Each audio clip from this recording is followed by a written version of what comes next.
Thank you very much, Mr. Speaker. Can I welcome the right honourable gentleman to his position? Can I also say that I'm very grateful to his invitation to campaign in his constituency at the next general election, given that he has a majority of just 2.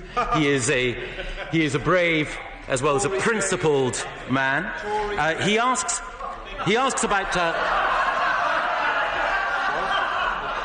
I think my honourable friend is right. In Crail and Anstruther, as well as in St Andrews, I think they're looking forward to Conservative representation in North East Fife in due course.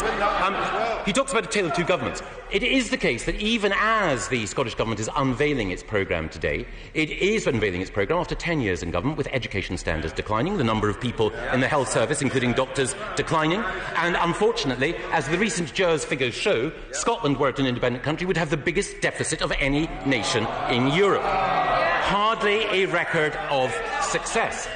He asks about prorogation. It is the case that prorogation is necessary before every Queen's speech. One can no more be against prorogation in order to ensure a Queen's speech than one can be against the functioning of this Parliament properly constituted.